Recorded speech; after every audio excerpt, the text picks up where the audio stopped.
Welcome back to the Daily Grind. We are with our second episode and we have Nick here. Thank you for coming, Nick. Happy to be here. Mate, I think it'd be really interesting for us just to start off for the people that don't know yourself, just to sort of briefly introduce what you do, and then we can sort of go into how you got there. Sure. So I'd say at the moment I'm fully in e-commerce, so selling things online, using ads to generate traffic and build a brand. Brilliant. But it hasn't always been that case, I presume? No, I've had a few different ventures Yeah. in my time. Not as glamorous as this, I'd say. I can take it back to being 18, 16. Take it back to the start, where it all began. Of work Yeah. would be Topshop, 16 years old. Nice. Great place Norwich, to start. yeah. Norwich, Yeah. First job. So it was quite good because I was actually quite a shy kid. So getting put in front of people and like having to talk to them and serve them and stuff kind of brought me out of my shell like a little bit. But it was really generally quite a dead end, bad job. Retail in general, it's quite tough and boring. Did you know that from sort of the moment that you got it? Was it a bit of a placeholder or?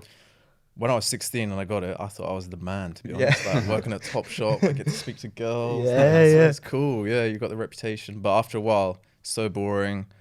You get paid pretty bad. When you're young, it's okay. The older I was there till I was like 18, and by 18, you think I need to get out of here. Was that alongside GCSEs or A levels? Yes. So it started like towards the end of high school, and then as I was doing my A levels, I was still there.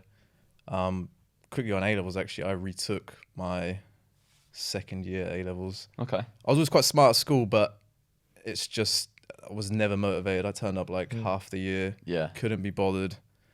No motivation for it. So retook. Still did fairly poor. Right. Didn't go to uni. Didn't want to go to uni. Don't believe in the value of uni unless there's some specific path you want to go down, doctor or whatever. After Topshop, started selling double glazing or windows, like home improvements, at a company called Zenith, which for those people who don't know is like very hardcore sales. Okay. Knocking on people's doors, arranging an appointment for someone to come round later and basically try and sell you very expensive, potentially overpriced windows. Potentially, yeah, who knows? Yeah. And I was the person who'd come into the house and try and sell you on something. So for me, being a shy kid, that was almost like a nightmare. Going into generally middle-aged to older people's houses, there's normally two of them, like a couple, and trying to spend the next 2 hours selling them tens of thousands of pounds worth of windows.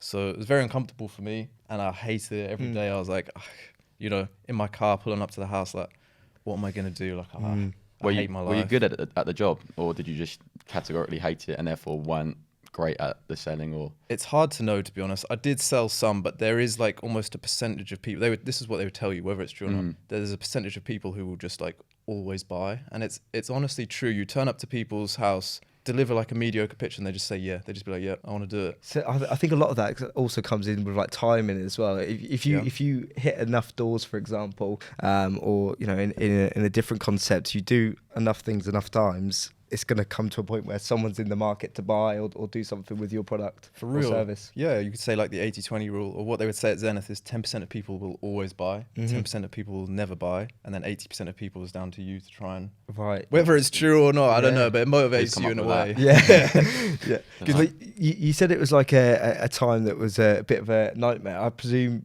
sort of looking back on it though, from being a shy kid going into that, you sort of probably quite grateful for that time? Or? Very grateful. Yeah. It cured my shyness in a way. Yeah.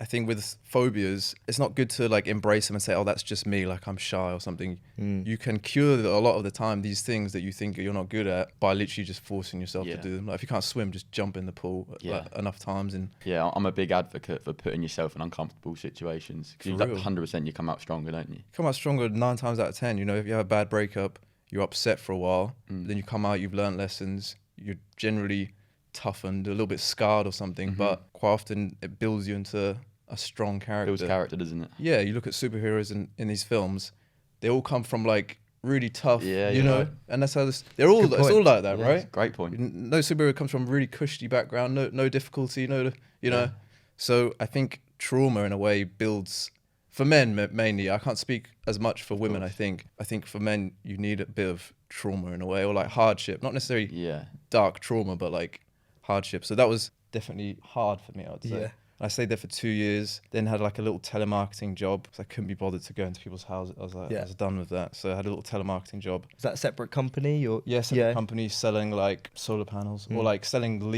trying to get people to agree to have people around, like booking the appointments for solar panels. So I only stayed there for about 6 months before I like fully quit. But during this time, the last year that I was working at Zenith and this other company, I'd started delving into like a bit of internet marketing, which at the time, like nowadays, people are very aware that you can kind of make money from the internet, right? In some way, shape or form, whatever that may be, selling something. At the time, like now 7 years ago, it was a bit more like unsure. Yeah. And in a nutshell, the first venture I had was, have you ever been on like a web page and you're trying to get to something and it says like you need to install an app before you can like view the content? Like, is it where it's like a pop-up? Is that what you're referring to? In a way, yeah. You're trying to get somewhere and it's like, you can't view this until you install. Until you do something. Until you do something. Yeah. Okay. Yeah, it's better. And I was doing, they're all free apps, by the way, so it doesn't cost you anything to install it. But I was doing like, I've got no shame in admitting this, there's like fake Pokemon Go coin generator. Okay.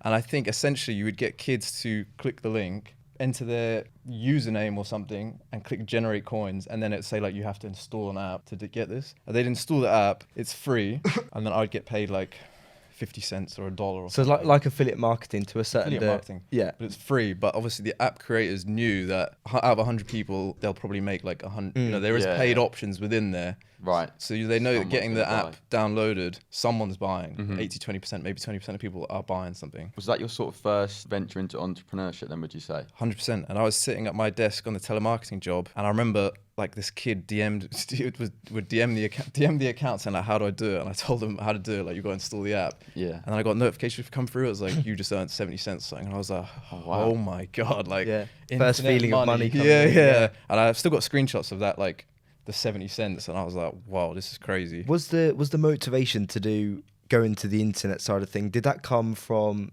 you being unhappy in what you were currently doing, or did it come from perhaps looking up to someone that was doing internet marketing or making money online? Like, where did that spur of motivation come to start doing that as a side hustle? That's a really good question. So I was actually quite a big gamer. Okay. Not proud of it, but used to spend a lot of time on my laptop. Yeah. And I like the idea that you could make, you don't have to go to work and sit at a desk for 8 hours a day, 5 days a week. That's what I didn't like about school, having to go to school, sit there, be told what to do. It just never really worked for me. Yeah, uninspiring. I was so demotivated. It probably made me like depressed. I would never say I'm depressed, but it was just so unmotivated that I didn't want to do anything. So I like the idea, if I could make money from my laptop, I would give that everything. That's the dream. So I'd come home and I'd like start Googling at night after Zenith, like how to make money from your laptop and all this sort of stuff. Stumbling on like online forums and people talking about it. And just went from there, start taking action, did the Instagram thing. And then the way you scale that up is you use like software with like 500 accounts of these sort of Pokemon Go coins, following people who follow like Pokemon influencers, so you know that they're interested in that. And what did that from that period of time, for like, let's say there's people that are watching that are in a position of yourself that's in a sales job that they're not enjoying, perhaps they want to venture online, perhaps that's not the direct route, but what did that like experience, what did you take from that to then that you're now sort of using in your day-to-day to progress your business forward? I think getting amongst communities of people who are where you want to be, or who are doing the things you want to do or are currently doing, is the most important thing for migrating yourself from one position, maybe it's like a 9-to-5 job, to where you want to go. Maybe it's selling something online or whatever. And actually further along that line, when I migrated from something to e-com, I was very heavily involved on Twitter with all other people who are doing similar things. Right. And both times, there was 0 to 1 going from sales job to like first internet money was like on this forum. It was called Black Hat World. It's a good place to start. Yeah. And then the big scale in my life happened when I got involved with e-com, and it's when I got very heavily involved in Twitter. It's called money Twitter. It's like guys who are making money. And I think it's really about almost like brainwashing yourself. If you read these things every day of other people who are doing the same thing and achieving it, it becomes less alien to you, or less like putting it on a pedestal. It's like everyone around me is doing it. If we're all sitting here and we're all making money on on the internet and there's one guy who's not, it's not going to take long before he believes he can do 100%. it. All about environment. Whereas yourself in that environment. if you're with your, I hate to say it, but like your family who don't understand necessarily, and all of these people tell you can't do it, it's way, way, way harder to achieve these things. And sort of putting yourself in that environment, were you escaping another environment at all? Were you in an environment where people were telling you that you couldn't, so you were going to Twitter to how? Oh yeah, I've got bad. That's a good thing you asked actually, because I forgot. But at Zenith, this is when I'd started making a little bit of money using this Instagram app installs. I was actually making like $100 a day. Oh wow! Which at the time was it's quite serious. It's an actual for income. A side hustle as well. Yeah. And I lived at my mum and my stepdad's house, and I was hating Zenith at the time, so I called my mum up like at lunch, and I was like, "Mum, I'm gonna quit. Like, I hate this. I can't do this anymore. You know, like a little bit sad, yeah." And she was like, "Well, you know, we live at my stepdad's house. You're gonna have to talk to him like before you do that, because you need to be doing something and earning some money." And she literally put him like straight on the phone, and I was like, "I'm gonna quit. Like, I can't do this anymore." He's like, "You're not going to quit. This internet thing's not going to last. You know, it's just it's not real job. It's not real money. So you're not going to quit." And I remember at the time, I was so angry, actually. I was like, you can't tell me what to do. Especially maybe it's because he's not my dad either. Like, you can't tell me what to do. And I think in a way that like put a big chip on my shoulder to like, now I'm going to show you that I really can make this. And 2 weeks later I quit anyway. Like I didn't listen to what he said, but. Do you talk to him now? Yeah, we're okay now. And like when I pull up in the R8, it's a little bit different. You know what I mean?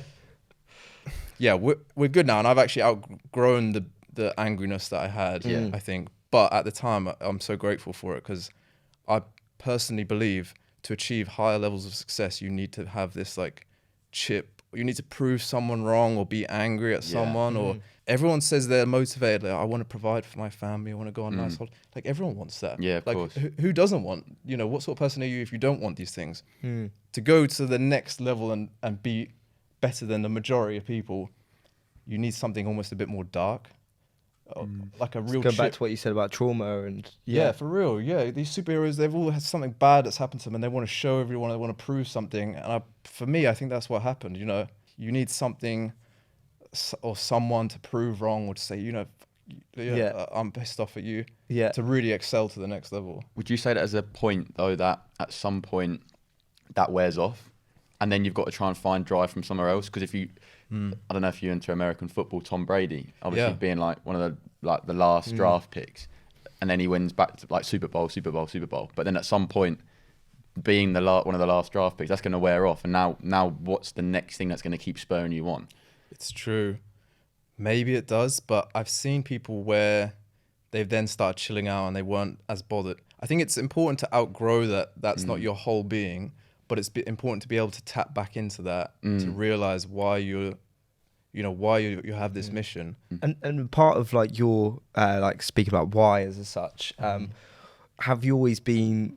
You've done all these side hustles. Have you always been very money driven? Is it status driven, or what?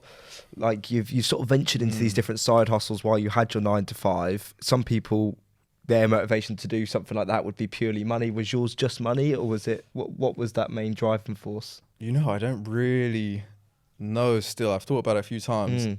I was very more money oriented, but was that the whole goal? I'm not sure. I think I like the idea of money in a way gives you status and power. It gives you access to opportunities that you wouldn't otherwise have, and I think I like that, but I was extremely purely almost money driven. I just wanted to make as much money as possible, and people will think that that's like a negative trait or whatever. I think you almost need that. You need to want something so badly if you want to achieve that. All the guys I know who got extremely rich have no shame about wanting money, Is there anything that you can look back on in your like younger days where you think that's the reason why I am quite financially driven? Is there anything there? I don't even know. I look back and I think I had a bad breakup, but it's not really, doesn't really give financial meaning, but I don't know. I think I just wanted to be rich to show everyone, like, look, I can do it. Or I don't even, I'm not sure, No, I think it's because we have these conversations quite a bit, like us two, on like, what is the actual reason? And I always fall back to like mine. I think some of it goes back to similar to what you said, of people telling you they can't do that, and then maybe that slight insecurity on like, I am going to do this, I am good at something, or and finding that. But I think it's always quite an interesting concept to speak about, like different people have different reasons to get out of bed every morning and, and go after it.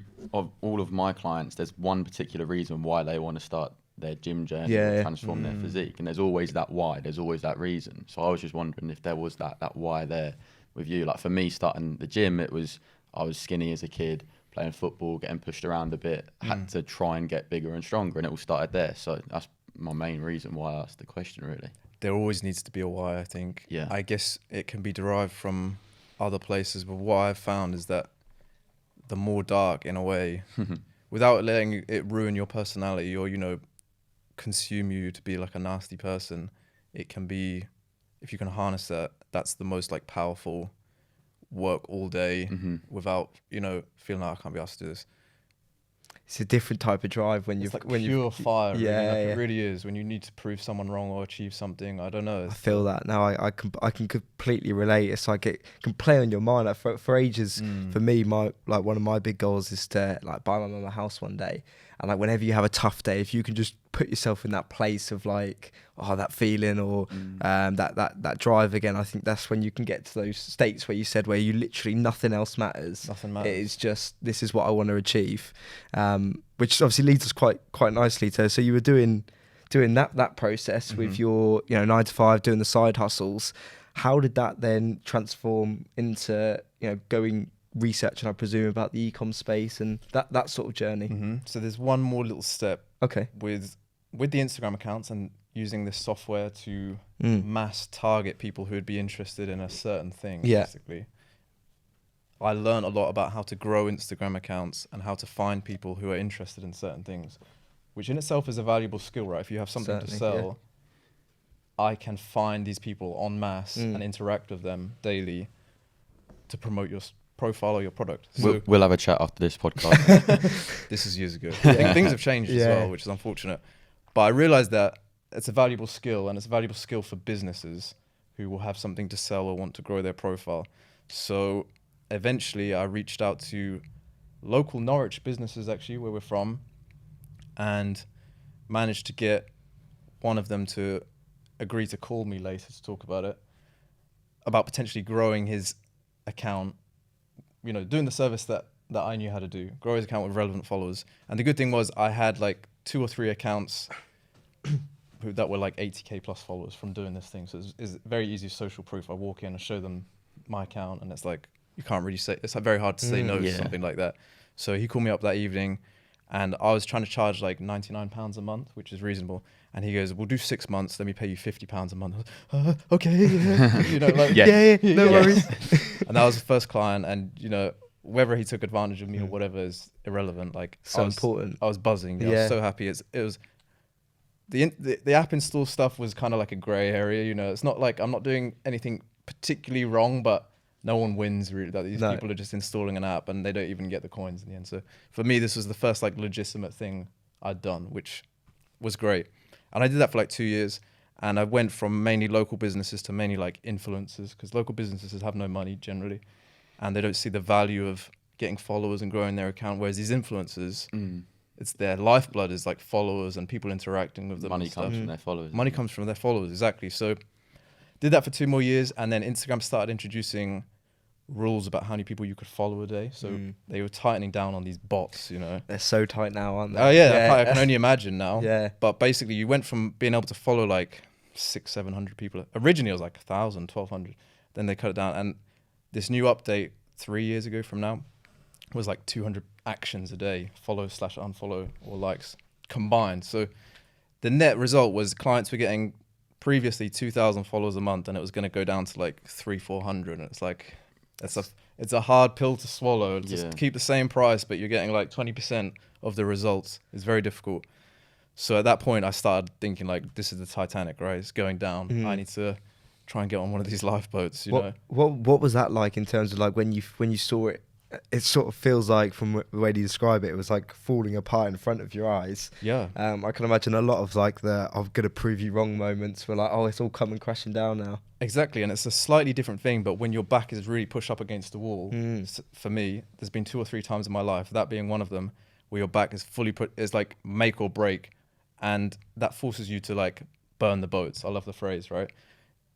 If you don't know if burn the boats is like, I don't know the time exactly, but an army went to like take over a city, if you like, and they had to sail there. And then when they arrived there, the leader was like, set the boats on fire. Like, the only way we leave here is if we take over the city, right? So we can't just retreat. We have to, succeed or die in a way, right? And for me in business, that's the way that you really get shit done, to be honest. Like, you really can achieve stuff is when there's no other option. Like, you'll literally drown or you've got to make it work.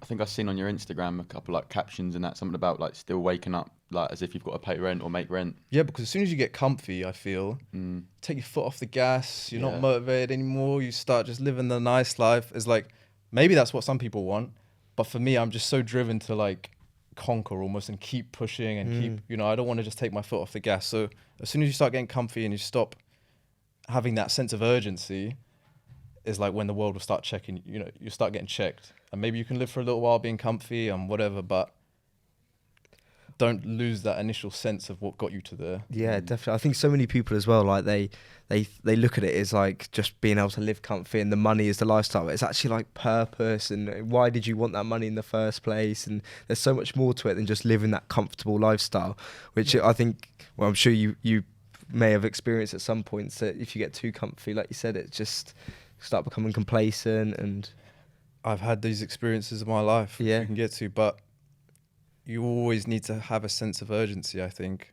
Otherwise, things will start falling apart. Like this Instagram thing was falling apart, so I started looking for other things. I've always liked the idea of e-commerce, which is selling things online, having a shop.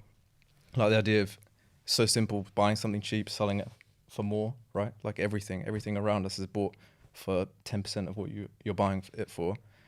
So the sort of intro route into that is like drop shipping, which has such a dirty name, right? It's like you hear drop shipping and everyone just thinks scam or something. But essentially drop shipping is selling things without bulk buying the stock, right?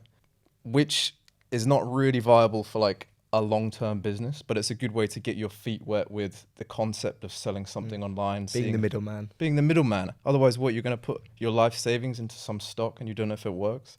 Well, I'm not prepared to take that risk, The risk reward is not there for me. So I watched a few YouTube channels. YouTube's where you can learn everything rather than uni. Like, you're not going to get taught about e-com or drop shipping or running ads at uni. No. At all. So you can learn anything you want in YouTube within a matter of days and you become like top 1% in your field, just by putting the work in on YouTube. So anyway, I learned about drop shipping, and it's a long story, but I was on Money Twister at the time and I saw somebody post about a product they were drop shipping and he accidentally left like his store link in the screenshot. And for just before you move on for that, and for those that don't know, what is the benefit of them leaving that link there for you? Why, for example, let's say someone that has never heard of e-commerce before, they look on Twitter and they see someone's product link, they don't think anything of it. They think that guy's promoting their product. Why did that stick out for you? Sure. So dropshipping, you're selling generally a product that anyone can get their hands on from AliExpress. You literally search on AliExpress, you find a product, there's no customization needed. And if someone else is selling that, it's quite a good indicator to you that, this is working.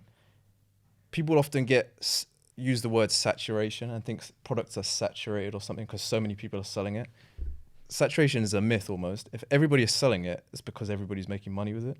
So that is almost should be a green light to you that this is working. Not like, I can't make this work. It's everybody's making this work, so I can probably make this work. And then to take it one step further is you beat out all these other guys who are selling it with better marketing, a better offer, better creatives, which we can go into. But yeah, so he accidentally had that link in, so I knew that this product he was selling like $50,000 a month of. So I thought, wow, like I'm just going to copy this product. And it was such a bad product in hindsight, but it was like a girl's phone case, and it had like a little handbag on the back, or like a little flap where you could put like your cards and stuff. Right. Okay. Yeah. I think I have seen that. I think Apple do one now, like a more probably developed one. More developed one. Yeah. Yeah. But this was bad because it looked like a handbag. It had a little flap, and it's just. Oh, fine. It was whatever. But I thought, well, this guy's selling it, so it must work. Tried to sell it, couldn't do anything. Tried to run some ads for it, nothing worked. So I left that, and then kind of like almost gave up on my drop shipping dreams. I thought, this shit doesn't work, you know? Yeah.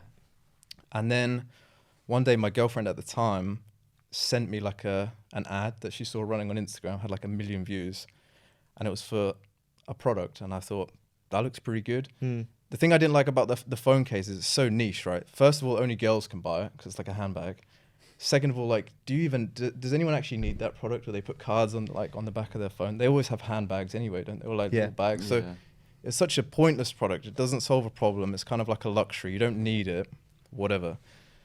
Whereas what I've come to realize is that if you're selling a product, as long as it's not like clothing or fashion or something that is very emotional, it needs to solve a problem. If it solves a problem and you can push that problem, that is a problem, into people's minds, they have to buy it. Or like, it's much more difficult for them not to buy it, right? So I saw this product and I saw it had 1 million views, which for me is like, if great indication. If someone spent money to get 1 million views on an ad, you can be sure that it's profitable, right? Because it costs a lot of money to get 1 million views on a video if you're running ads. So for me, I was like, okay, this is good. I'm going to give this a go. And then I started in January 2020 when COVID first kind of everyone was online. Everyone was online, but at first it wasn't that great. I did like maybe $1,000. I think I could actually get the stats up to talk myself through it, just so I remember like that'd fully. Be great. But I started January 2020. I'll show you that. So Jan 2020 was $640. Feb 2020 was like 1,000. March was 14,000. And then April was 150,000. Wow. Yeah. That's a big jump. Yeah. It's a big jump. Yeah, we'll stop there for a second. Yeah, talk us through that jump. Yeah. And also, just before we go through that jump, I also want to just backtrack slightly. So the people that are watching, obviously, we know about the advertising space.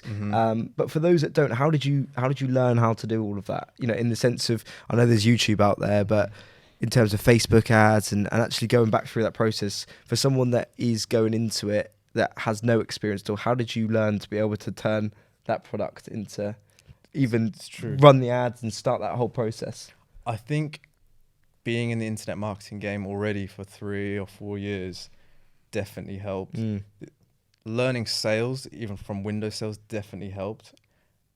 Me realizing that 10% of people will always buy, or like that you can convince people to buy something. All of these things in my life had almost set me up perfectly for this opportunity.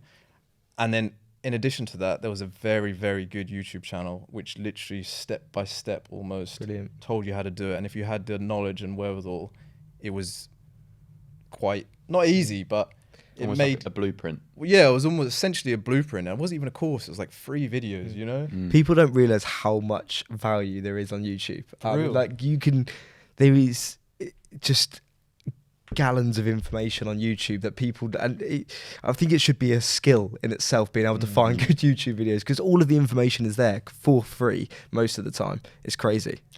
I think that's the problem though, because it's for free. People almost put no value on it. They want to buy the course. They don't want the free videos, but there's often more value in the free videos, or like enough that you need. Like, I didn't buy any courses and I've done however much. It's just interesting to know like how you got to that stage. And I think a lot of people as well, when they're watching YouTube, they'll watch one video too complex, when you have got to watch a lot of videos probably before you even got to a point of being confident enough to run the ad. And I don't think enough people will put enough time into that stage because of that value sort of transition, that they think it's free, so it's technically worthless.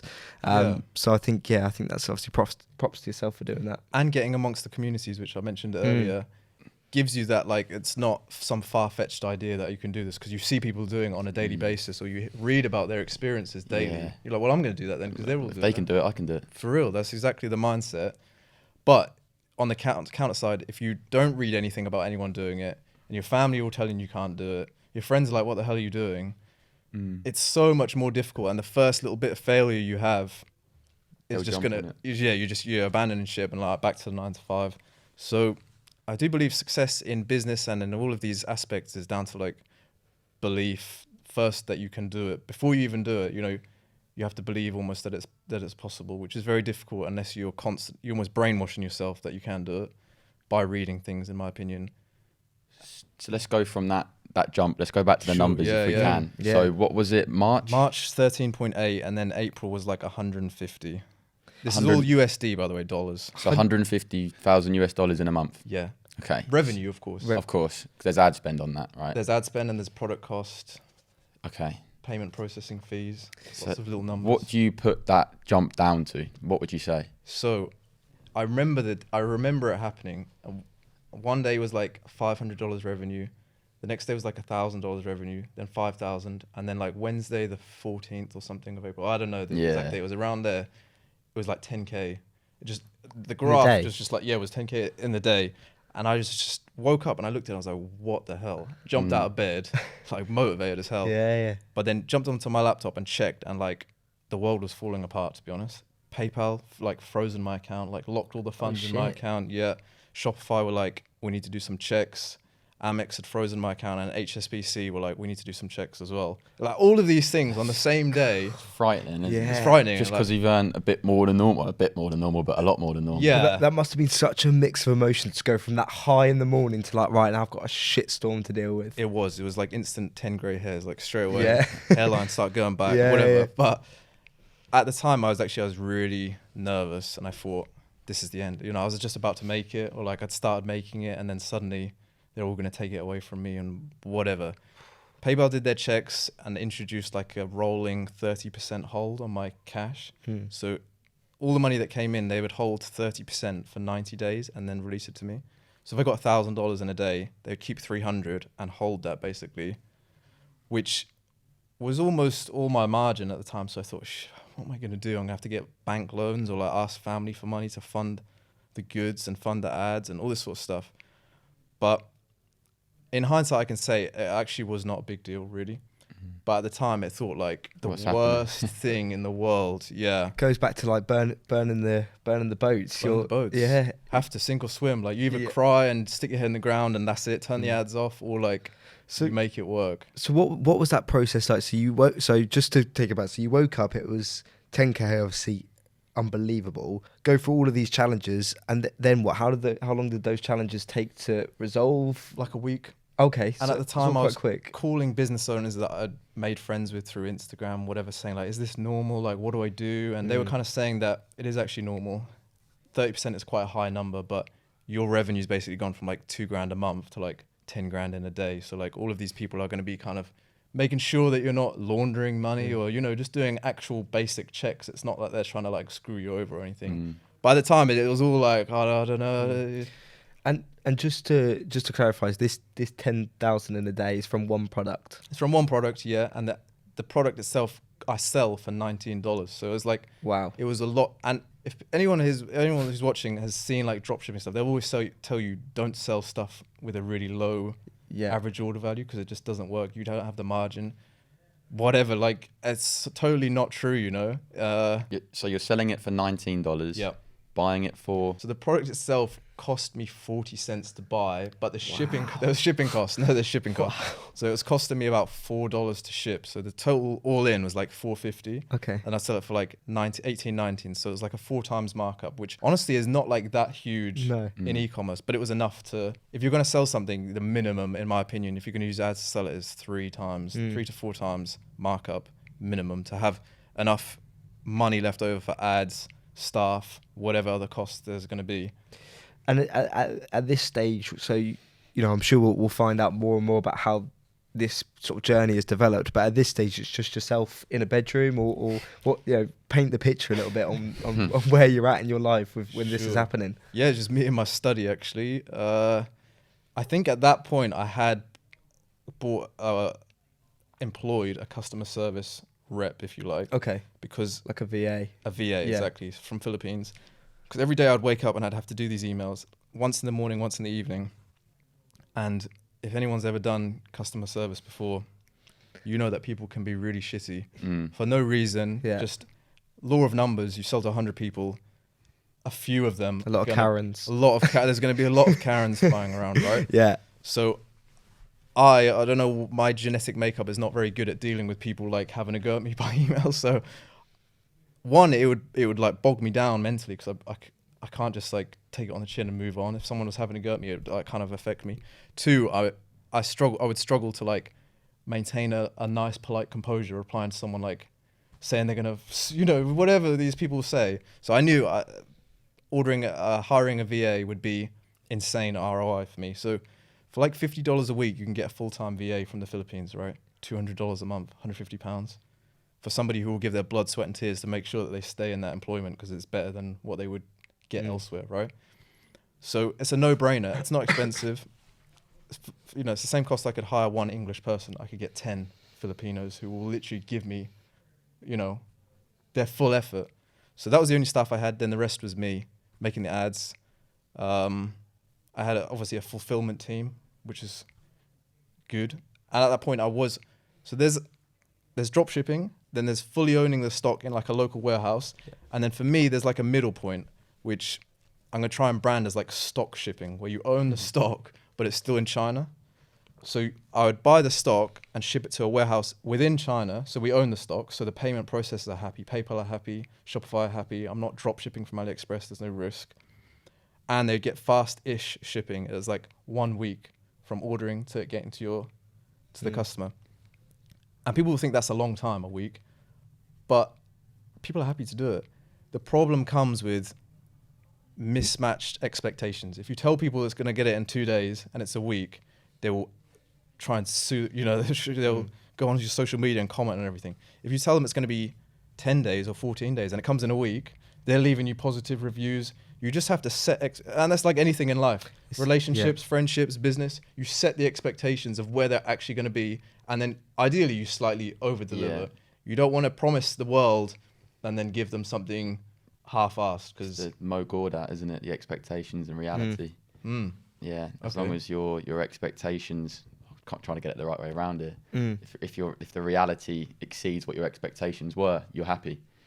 So, but if it's the other way around, you're not going to be happy. Like you're saying, if you can give it to them in 7 days when you told them it was going to be 10, they're buzzing. Because I've personally sort of dabbled, had very, very short lived sort of dabble with e-commerce. I think I was about 16 at the time, and the thing that I couldn't get over, and I was obviously very immature at the time, but being only 16, but it's like, obviously I was probably doing the opposite in the sense of it's going to be here as quick as possible, but the shipping times from China were like 14 days and more. Like it's some of the time it's like, and it's really weird. Now I know e-commerce in certain degree, like I know that people do it. I look at it and I can instantly tell that that's coming from China. They're going to take that long, and so some brands do it so badly, like you said, in terms of they'll promise next day delivery, and I've had stuff in before it'll take 2 weeks to come. Exactly. Is that stock shipping that stops that problem from occurring, and doesn't it? It stops the problem. It keeps everyone happy, basically. The way to scale a business is everybody in the chain has to be happy. If you're drop shipping, customers are not happy, payment processors are not happy. And in that regards, you'll end up not being able to advertise on Facebook, because they ask customers, were you happy with this? Right. And if you get enough no's, basically, they remove your advertising. Wow. PayPal will not be happy because you don't own the stock. So it's a huge risk that people are buying something and you don't actually have the stock to fulfill that, right? But as long as you have the stock and it gets there in a timely manner and it's safe and it's tracked, everybody's happy. I guess before you buy the stock and store it in that place in China, you've got to make sure the product works, right? That's the idea. So when people always ask me, how do I get started? And I would tell them, if you're going to test a product, drop ship it, to be honest with you. For the first 10, 15 orders, just so you know it works, it's profitable, you want to do it. Worst case scenario, it takes, I probably wouldn't tell them it's going to take a month, because you're just trying to prove the demand, right? Worst case scenario, you just refund all these people and they still get their product. It's a learning process, isn't it? It's a learning process. But even if you don't, you'll get maybe one person out of the 10, 15 who actually complains. The rest of the people will just... But you're just checking that the demand is there first. Exactly. It's risk-free, right? It's such an easy way to prove that this works. Okay, and now I'm going to put my time into it. I'm going to buy some stock, maybe just 100 units, something cheap. But from a risk reward perspective, it's so easy to test a multiple products, and then something works. Okay, now I can put more into that. Okay. Otherwise, you are putting yourself at huge risk buying stock. Yeah. Or if you try to scale it using AliExpress and slow delivery, you're just going to end up getting royally screwed at some point down the line. So I think stock shipping. Yeah, I like the concept of it. Good idea. Yeah, definitely. I think it's so interesting to like see. Obviously, we're so early. I'm sure we're going to continue to be amazed by your journey. But like, you can just tell from that one experience that 10K in a day, that probably gave you so much hope to think this is possible, but then also so much business structure, and had to be so switched on to think, right, this is going to be possible, but I need to work out different ways and different routes to be able to consistently do this and then beat it, after having all the issues with the payment providers and obviously stock shipping and that style that you're now going down seems to be the route. It's the route, and all of these things, like we said, they cause trauma and they're difficult. But once you get through them, now if any of these things happen, you don't bat an eyelid. You've been there, your threshold for bullshit just goes way, way up. So now it takes something really crazy to you've been through so much that it doesn't, nothing. I still get fazed by things all the time, but it's much easier to deal with them, right? But that was a really tough. It's probably the toughest time out of up there anyway. I'm sure you wouldn't change it though. No, it wouldn't change any of the stuff that I've been through. But at the time, I've hated so many things that I have can happened. imagine. But it's part of the journey, right? Yeah, and definitely. actually, like straight after almost. So April was 150K. May was then 50K. And then June 1K. June was 1K. So obviously something went wrong, right? So what happened in June? It was in May actually that the thing happened. We'd continued doing maybe 5-10K a day. Yeah. And then the start of May, I told you about Facebook surveys customers to ask if they were happy or not. And it gives you basically a score. Average rate. A feedback score of 1 to 5, as you guys probably know actually. If you get below 2 or below 1, depending on how old your Facebook page is, you get banned from advertising. So my score was always 3.3. 3.3, next week 3.4, it updates weekly. 3.2, 3.3, and then 1 week, 0.8. Don't know what happened. I still don't believe it's like a legitimate, it's an average of all these people. Somehow 0.8. I still to this day don't know what happened. Maybe, I don't know, maybe someone's targeting me. Who knows? So banned, basically. You can request a review. But at that time I was like, oh no, another thing. Like I was so close to fully making it. You just got out of it. And then it's like another thing. More grey hairs, was that shit. And then you request a review. The review was requested and they accepted it, but still basically needed to wait to get more data from the customers because it's like a staggered survey. So it's like every eight weeks after you order.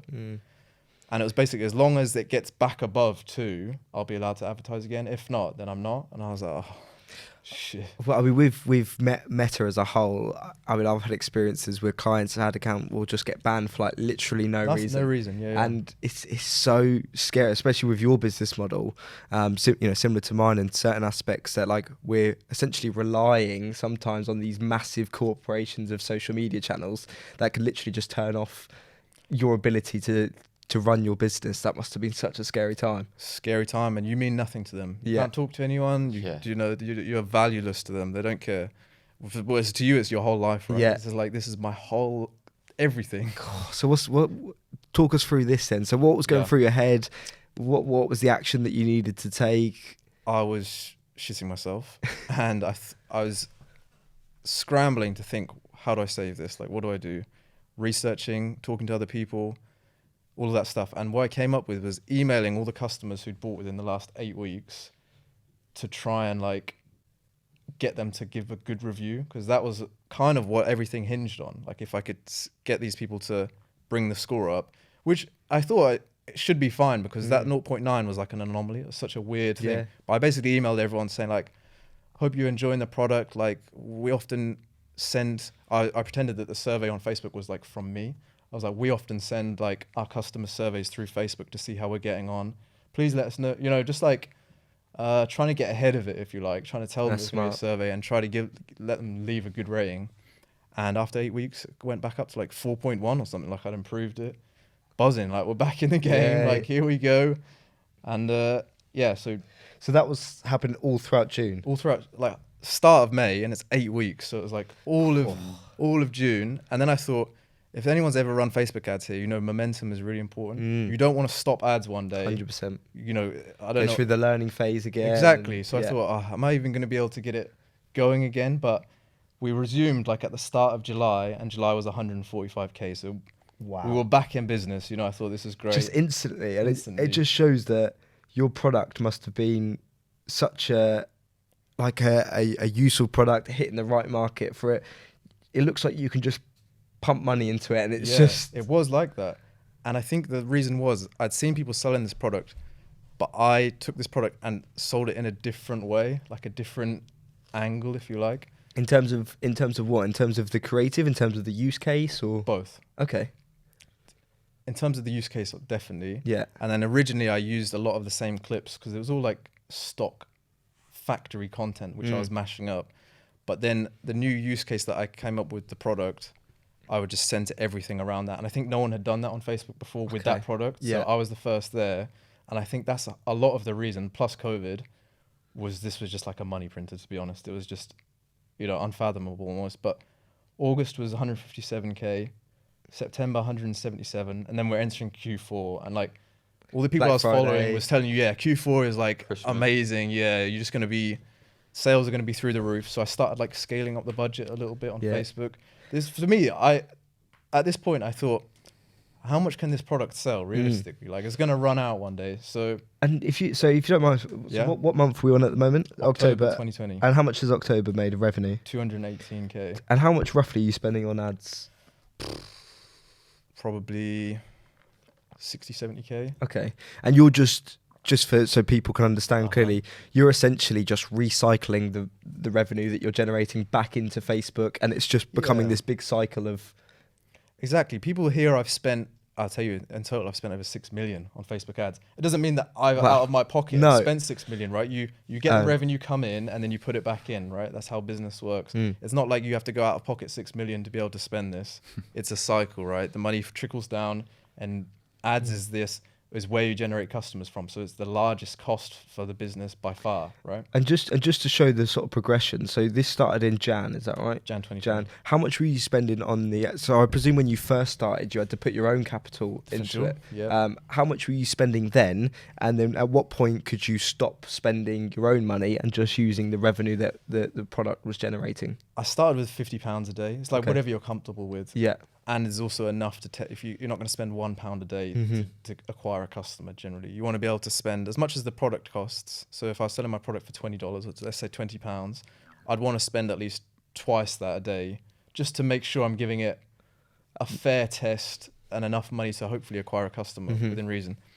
And then I was actually break even until April. Okay. When things started going up, so I was really reinvesting the revenue. It wasn't coming out of my pocket, but it was break even. So it was always on the edge, and I was quite worried about like, if we go into the red for a few days, like my money's going to start burning. But hey, no risk, no reward, right? No, definitely. And were you taking any of the money out of the business for yourself at this point, or was it all getting recycled to be able to get to this point? Nothing to take out. Oh, really? Not No. really.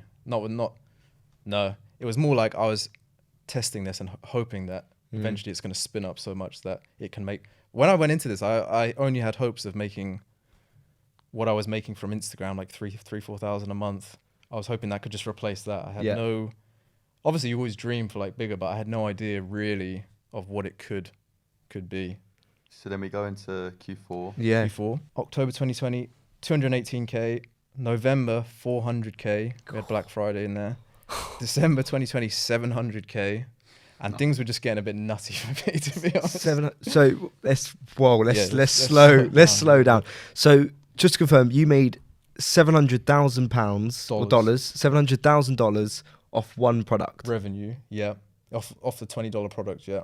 The product is actually $15, and I charge $4 for shipping, so it's $19 in total. That is very good.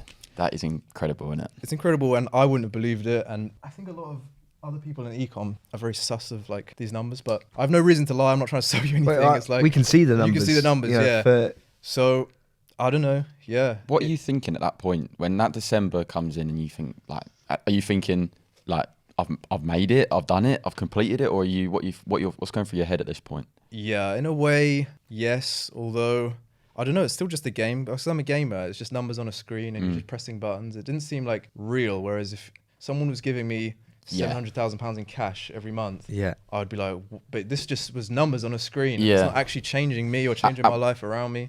That's my next question. At what point does your life change, would you say? Has it changed at this point? Of course, yeah. And actually, the bigger numbers are still to come. So yeah, but probably even by then, I wish I could remember. I don't know. I can't remember how I felt at that point. I would love to know. But yeah, I think I felt like, because I mean the margins were quite good.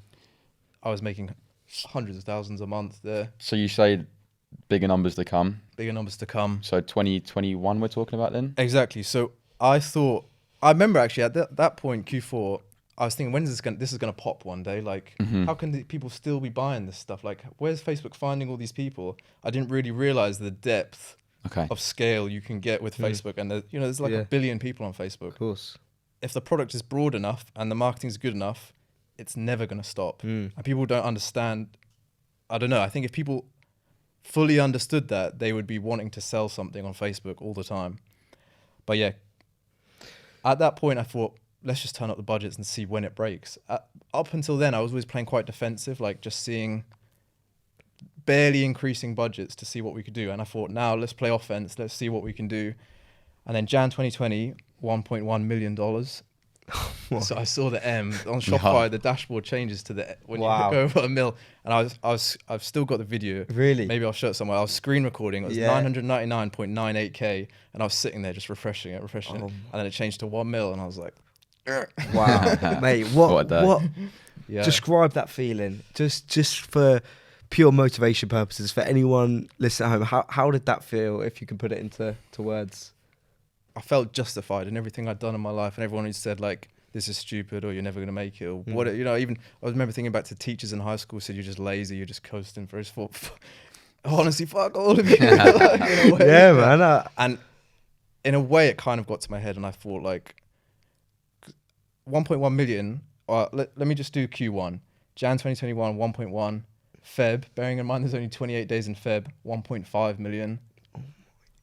And then March, 1.4 million, right? So it was like near enough, 4 million in Q1. And my margins were like 30+%. So I made over $1 million essentially in like a couple of months. And I just thought like, wow, who else is there? Like, who's doing this? Like, mate, that's incredible. So in hindsight, you started this is Jan 2020, sure, and by March 2021? Yeah. By the end of March 2021, do you know roughly profit wise how much? 2 mil, two-ish. And that's from a completely cold start. Cold start, but you say cold start, but things are parabolic, right? Of course. So you go like this and you're plugging away for years and years and years, and then suddenly overnight success, right? So really it was 5-6 years in the making, but things can happen very quickly once you start achieving success. Success isn't a linear like, oh, each day it's increasing. It's like you plug away, and then suddenly things go absolutely stratospheric, right? So 15 months, 2 mil profit. Roughly. I'd have to properly run through the numbers, but that Q1, the February, 28 days, 1.5 mil. Yeah. Averaged out, I'd made $20,000 a day, and it did kind of screw with my head a little bit. I don't know. You go out and it's like so hard to relate to anyone else because you're living in this like almost delusional world where you're literally printing money every day. You wake up, look at the thing, and you're just like, what the hell's going on? And at this time, so let's take Q1 for an example. Like you are making ridiculous money, more money than anyone can really have. Most will make in a lifetime. Exactly. What is your sort of workload? Are you, some people would think, God, he's making all that money, he must be working every hour of every day. What was your workload? I can't lie, I wasn't even working half the time. Luckily, I mean, you have staff at that point, right? You have a lot of staff. You have creative people who are making ads. The only thing I was doing was doing the ads. So I monitor them, scale them. I wasn't creating new ones. I was employing somebody to make the ads, but I was media buying, if you like. I was on the Facebook ads manager, checking everything. But really, once you find a winning formula, though, it's smart, isn't it? You get the cash flow, you make the money, and then you would put systems in place, employ the right people, and you can take that back seat almost, and just watch your business that you've put together create the money. That's it. In hindsight, I took too much of a back seat, and I just thought, I just printed money. I don't have to do anything. Like, just enjoy myself going out and doing things, speaking to people, whatever. At what point did you take a reasonable amount out? What sort of things were you buying? Sure. Let's talk, if you don't mind. First thing I did, I bought my mum her dream car. Amazing. Mini Cooper Clubman S. Nice. How did that feel? Good. Great. It was on her birthday, actually. Oh, wow. April. So just after this Q1 where and it was like a day's profit almost to buy her dream car. Outdo your stepdad on the birthday present. yeah, it's true. So I got her a little box, and inside the box was the key, and my whole family was sitting around there. Wow. Everyone was just like, what? And then we all walk outside and it's there, and it's like, wow. Did your family know how well it was going? Not to that degree. No. Not in any way. So that's a surprise to everyone. I still think they don't really understand. I don't know. You can say numbers, but it doesn't really resonate with it. A lot of people probably just, they can't quite grasp that these numbers are possible, and like you can. So that was the first thing.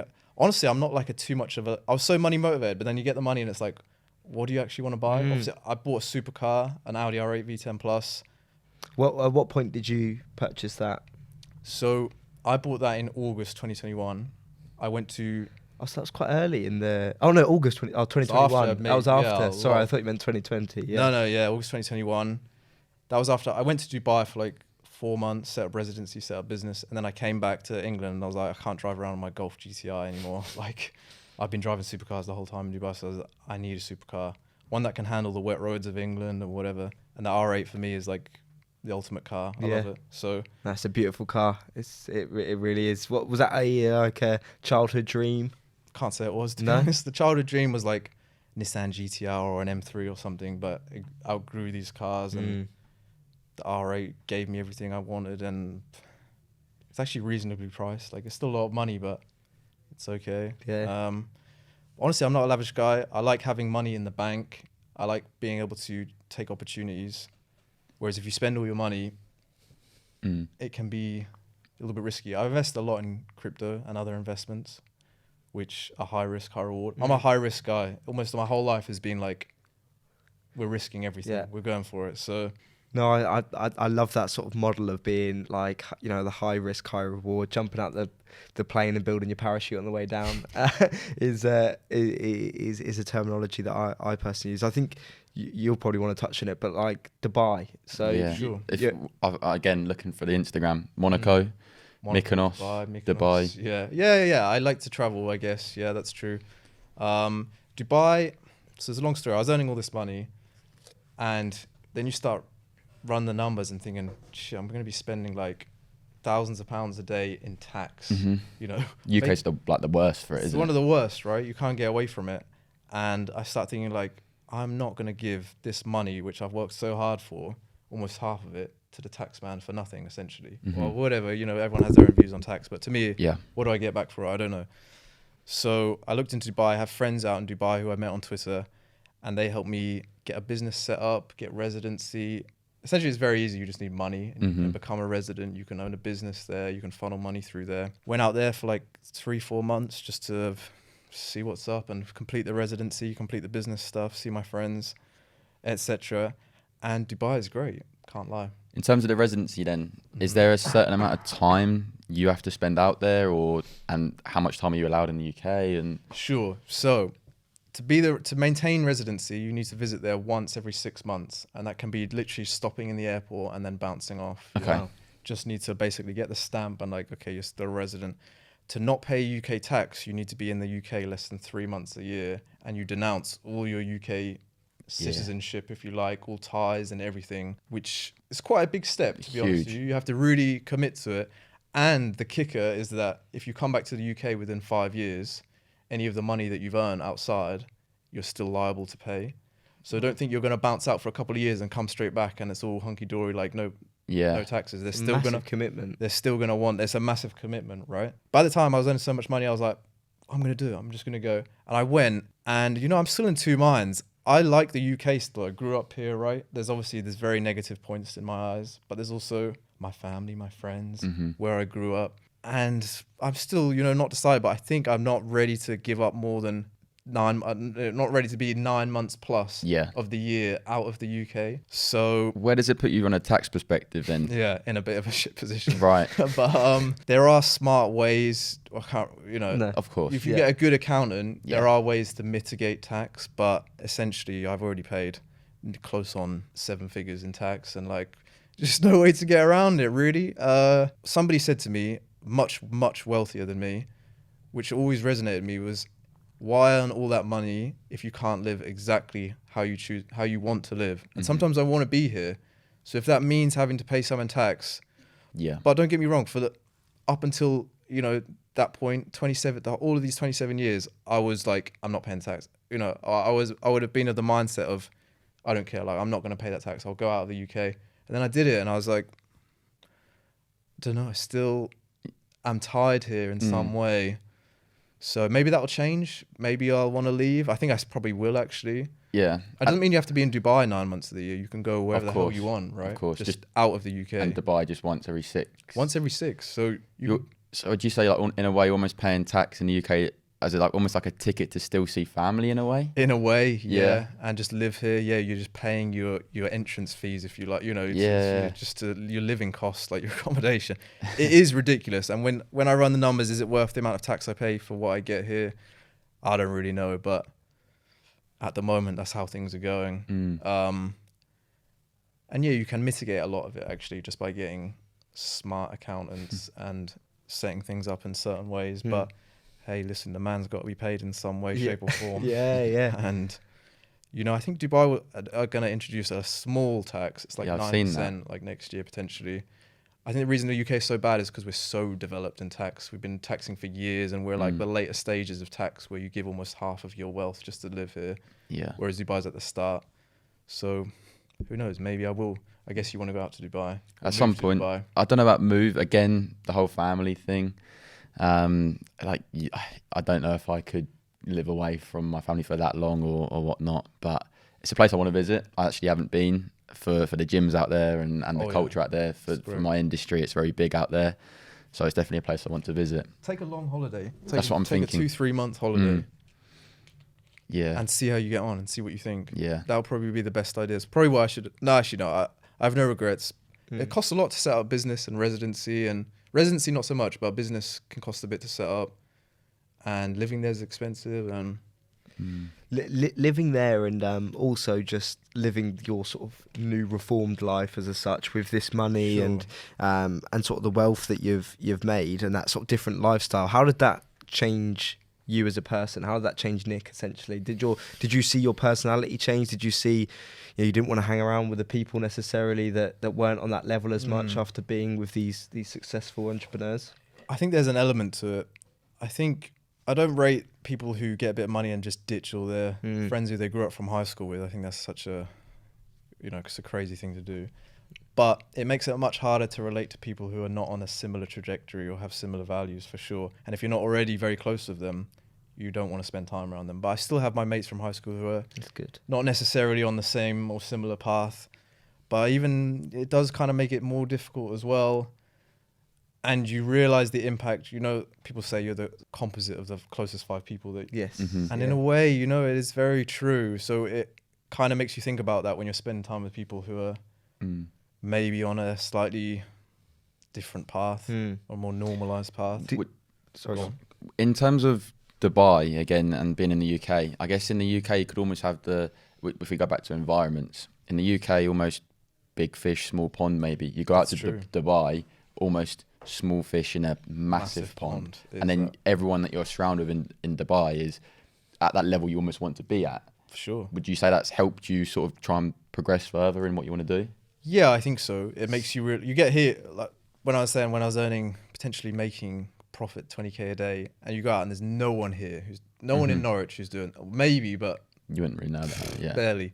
Whereas you go there and you're just another dude, really. It's very good. It broadens your horizon, and I met some very incredible people, billionaires, who make me look poor by comparison, and it definitely widens your horizon of what's possible and what you should be doing. And that's a very important thing, like the ceiling that you're at. I've had that broken multiple times for me by a friend here who, when I was earning 2-3 grand a month, he would show me a screenshot that he made 3 grand in a day. And for me, that was like, oh, you know. Things that you didn't think were possible, are possible. Exactly. Yeah. And then I show people, not to brag, but I show people who are in e-commerce my screenshots, and I can see them like, changing the way that they're thinking about things as well. Because when you see something's possible physically right in front of you or somebody that you know, it's very altering for you. Whereas when you see it on a screen or somebody on YouTube or something, while it still has some impact, it's not as much as somebody who you see right in front of you or somebody you're talking to. And like so when you went out to Dubai, and you mentioned that you were speaking with some billionaires. How do you get in the same room as that caliber of person? I'm very lucky that I have a friend from Money Twitter who helped me set up my business in Dubai, and who's very well connected. He's 20 years, or he's 21 now. Wow. And he's a multi-millionaire, bought his mum £1 million house. One of my best friends, very cool, down to earth, amazing guy. And actually, he invited me on a couple of these holidays and gets me in this, it's just being in the right circle, adding value to people's life, first of all, right? Yeah. Being a nice guy allows you to be friends with these people, and then being somebody of value who these people want to introduce to other people or have you around is how I think networking really, you don't go to networking events or like this bullshit. Being a person of high value and being a very nice and personable person will get you much further than networking event. I'm sure these things have value, but is your personal network and the people that you surround yourself, is that an important thing for you? Is it also important, what people think of you in terms of, within that specific network? When you go out to Dubai, the type of people that you surround yourself, is that an important aspect of your life, or not so much? I've been not so much. Always been a guy who cares not so much what people think of me. When you go to Dubai, it's very difficult not to care what people think of you, because it's always like a dick measuring contest in a way, to be honest with you. And people very, very care about what you bring to the table and what car you drive and this sort of stuff. But, for leveling up and becoming potentially who you want to be, that's a great environment.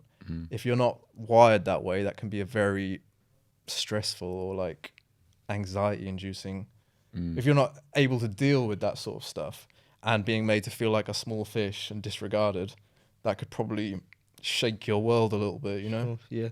And some people I know who wanted to move out to Dubai but couldn't because of that reason. They wanted to feel like the big fish, which, I don't know, maybe that's better for them in a way, to feel like they're the man and live like that. Who knows? Depends on what your aspirations are and how much you want to conquer, or if you're just happy to be here, I don't know. Everyone's different, aren't they? Everyone's different. Yeah, definitely. In terms of, I know there's a lot of sort of theories out there in terms of what sort of figure brings like a level of happiness. Some people say 75k a year, 100k a year. You see there's like that curve where happiness goes up, and then you reach a certain point, then it maybe plateaus. Do you see a figure in your mind where your happiness or your lifestyle vastly improved? I don't see a specific figure. I see like a range though. Yeah, I would say 75 to maybe 150, 125 is where you can do most things that you want to do. You could buy a supercar probably. I don't know. You could finance a supercar. You can go to nice hotels. You can eat how you want. You have a very nice quality of life. If you're doing, let's say 100k a year, that's almost 10k a month. You can do most things, right? Beyond that, the level of happiness I don't think it actually brings happiness. It brings comfort and access to more things. I think the happiness stops. Actually, I don't know. It's a very difficult question, but the biggest jump, let's say, is from an average wage, 30, 40k a year, to like 100. That's the biggest jump in happiness. I think personally after that, it wanes a little bit unless you're really into some expensive hobbies like supercar collecting, or you like yachts or whatever. I think the happiness wanes after that. I think in terms of how much money you need to live very well for the rest of your life is also difficult, but probably 10 to 20 mil. Don't think having 1 to 5 mil is enough anymore. 1 mil definitely not, right? Like a house is more than a mil. 10 to 20 mil, you're staying at the nicest hotels, you're buying nice cars, you're eating where you want, you don't have to worry about work anymore. So for me, that's like the next goal, right? 20 mil or something. And I think you invest 10 mil of that and even make a few % back a year, you're living a very, very good life, right? Was it, obviously now that you're, and I'm sure we'll go into like after, you know, all of this taking place and what you did next, but just before we go into that, what was the downsides of this sort of a fairly young age, if there was any downsides maybe to your mental health or certain aspects when you start getting this massive sort of implode of money? Was there any downsides that you saw? I think stress. Yeah. You have to be able to deal business success and how far you go in business. I think is almost directly related to how much stress you can take. Things going wrong, a lot of people will just bury their head or like say will take the easier route back to like a 9 to 5 or something that's not stressful.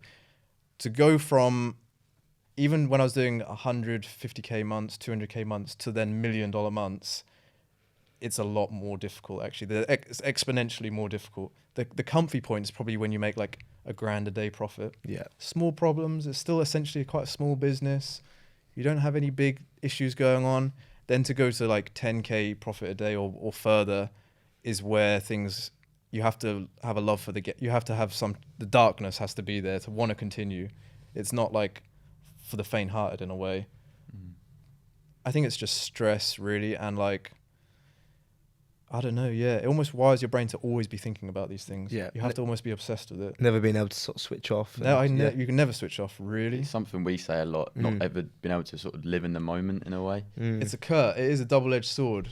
Being like a high performer in a way, the duality of man, like you achieve these crazy results, but also you're still so hard on yourself and you're still like beating yourself up about things. You're still stressed out. You can't switch off. But for someone that, you know, has aspirations to be able to, you know, from a financial point, get to where you're at, you know, for me, I think I sometimes get sucked into when I get there, it's going to feel a certain way. Were you quite disappointed by the feeling? Yeah. Did you have similar to myself that when I get to this figure, I'm going to feel like this? That doesn't exist, unfortunately. I always thought that 100%. And as soon as you get there, the goalposts move and you see people who've got way more than you. Like, I want to be there.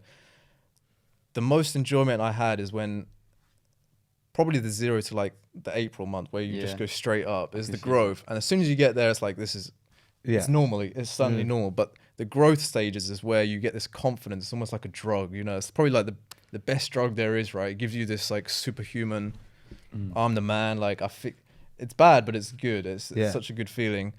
But I don't think there's ever a figure where you're going to be like, yes, I can chill now. No, No, they say, don't they, like when that you set that figure in your head and you think when you get there, they're going to roll out a red carpet, party poppers all over the place. It doesn't happen. And it's a bit like, whoa, is that it almost? That is it. Life goes on and no one really cares either apart from you. Like people are like, that's cool, man. Yeah. But like, you're the only one that cares, really. It's just you. You're almost just like a one-player game, right? Like, no one else is going to be patting you on that. Maybe your mum or something, be like, well done. Yeah. You know, but she don't really even get it either. Understand. No one will understand. But actually, the people who do understand are friends who are doing a similar thing or who've been in a similar position. That's why it's so important. I've said like multiple times to this: community, friends, environment, things you're reading. It's like it's literally the core of where everything then comes from. I can't state how important that is, in my opinion. Definitely. So what happened next? True. Where do we go from here? So this is all, this one store. I presume. Oh, true. Yeah. Is there any other stores going on at this point, or? So we done March 2021, 1.4 mil. Then April 2021, 1.3 mil. And at that point, I started another store with a friend of mine who helped me get into dropshipping in the first place, but hadn't had quite as much success as I had. So he helped you get in, but then... Yeah, and I felt I almost owed him because he helped me get set up with everything and a supplier and stuff. So I thought, you do the most of the work. I'll kind of like direct and manage and come up with some of the like branding and stuff, and we'll see how it goes. And this is documented on my Twitter, by the way. Actually, a lot of the stuff, all the time I've been in e-com, I was on Twitter. So it's very interesting to see me tweeting and, things moving along. But the second store, first month, we launched at like 4th of April or something. And within the first month it was like 120K, which is pretty good.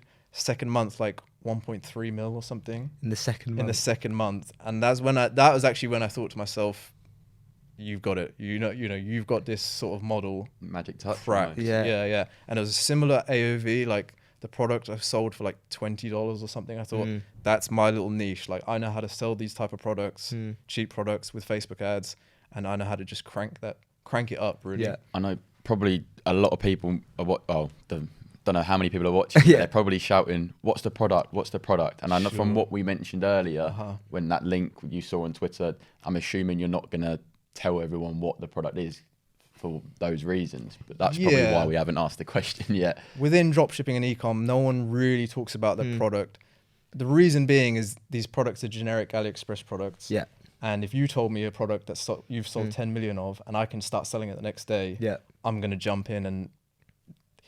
That's how things become a lot more difficult. It's dog eat dog. It's dog eat dog. It's player versus player, unfortunately. Yeah. The difference is when you start making if you customize that product, you start making a unique product, and so you're not directly competing against each other. You're in like another field over here, and they're still here. Then you can talk about the product. But I haven't spoke about the product.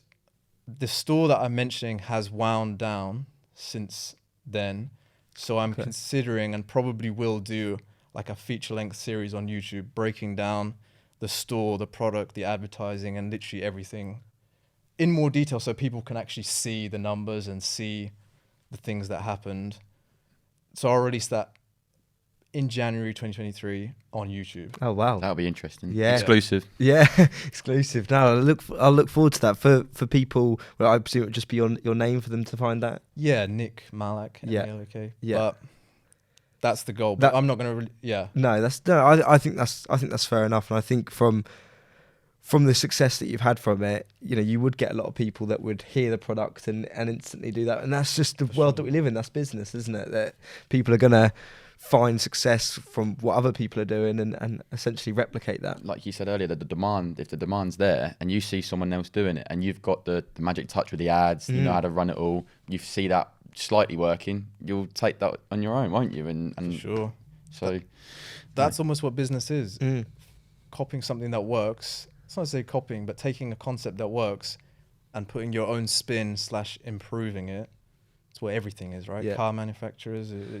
I think so many people as well, when they're trying to start a business or an online side hustle, they think they've got to reinvent the wheel. True. They think they've got to create a product from scratch, when actually you can just do a process better. And even worse, it's the furthest thing. If you try come up with a new product or spot a gap in the market, there's a reason that product doesn't exist. Yeah. Or that there's a gap in the market because it's so difficult to make it work. You want to stick to what's tried and tested and improve on that rather than trying to come up and create your own space. It's going to be a very cost intensive, Definitely. likely to fail outcome. I'm not saying never come up with your own stuff, but as a beginner especially, take what works and improve on that for sure. So you had this store that we've been speaking about Sure. started to die down, but you've obviously got this backup, or not backup, your new venture, I presume, Yeah. with this new store. And you said it done 1.2, was it? 1.2 or 1.3 million. I'd have Yeah. to check the numbers. I might even do a case study on that one as well. Is that still running?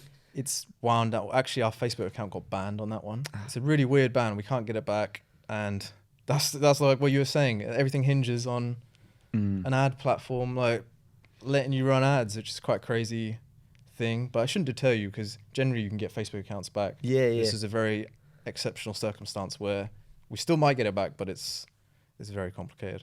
But yeah, essentially that wound down as well. But we managed to print like 7-8 million in revenue in like 6 months, and then just it was enough. It changed his life as well. He quit his job, moved up to Dubai. That must have felt amazing for you as well, to be able to do that venture with a friend For that sure. helped you originally get into the industry. Yeah, I think that's how life works, right? You give good energy and value out to people, and you never know when it's gonna come back. Yeah. So that sort of wound down. Both of them sort of wound down. So what's going on in your life now then, in terms of what you're currently doing? Yeah, I took a long break in a way, potentially like a year. Oh, really? Yeah, 6 months to a year, which in hindsight wasn't a good thing.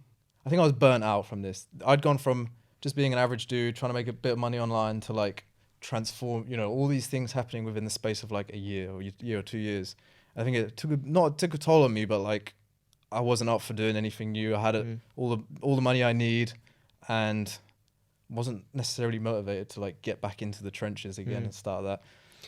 So was that a whole year of literally like no working? Were you out traveling, or were you? Yeah, a lot of traveling. Was it a dark time and a nice time, or all of the above? Traveling, holidays, got back in the gym pretty well.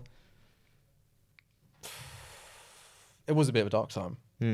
Just because I think as a man, you need to be working on something or have a mission.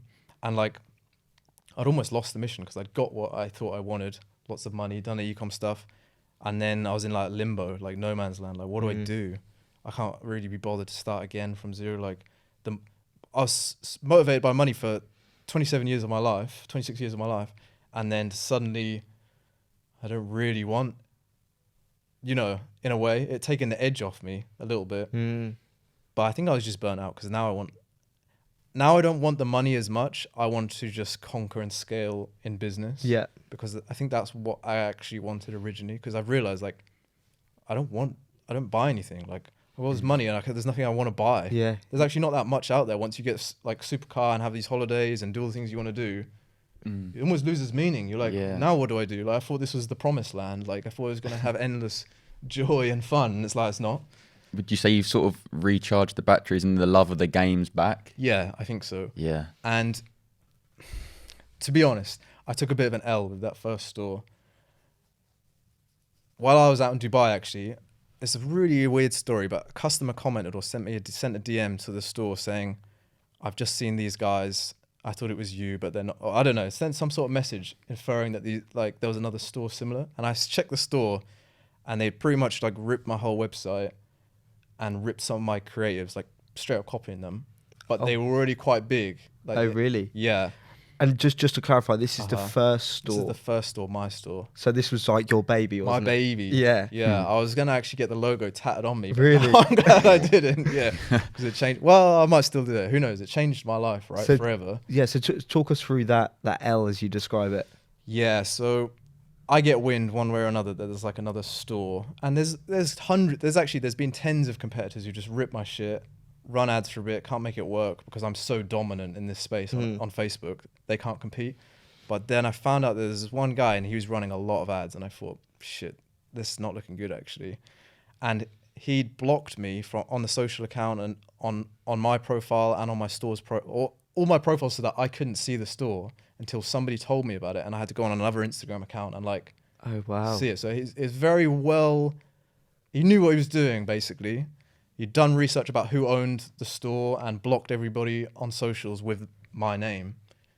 Or he knew exactly who I was. That's what he says, that he blocked everyone with my name. But I even wonder, because I tweet so much on Twitter about my thing, I wonder if, because it's so PvP, somebody may have been able to figure out somehow. And then that's why you've got to be so, you know. I was going to say, is that what is sort of, not scarred you as such, but made you a little bit cautious about how much you put out there? I was cautious before because I didn't want anyone to get the source, but that has really sort of cemented it. Yeah, and just you have to be careful what you put online, especially I'm in a circle on Money Twitter of very able guys who, like me, who do this stuff. So you give them that information. Like if somebody gave me that information, I would do the same. So, but yeah, he essentially started competing with me in the same ad space, right? Because we're both selling the same product. We're both marketing to the same people. Now I've got serious competition. Normally with these small guys, I just beat them out because I'm spending way more, right? They can't compete. But this guy was already at a level by the time I seen him where he's competing with me. And it was noticeable in the figures. So they started, to be honest, dropping off. April 2021, 1.3 mil. May, 1.3 mil. June, 860K. July, 760K. You start to see it decrease. Start seeing it decrease. And until I found out about it, I didn't know why. Obviously, there was Facebook iOS changes, which made ads... iOS 14, which, as you know, made ads much harder. But this as well, combined, was a bit of a kicker.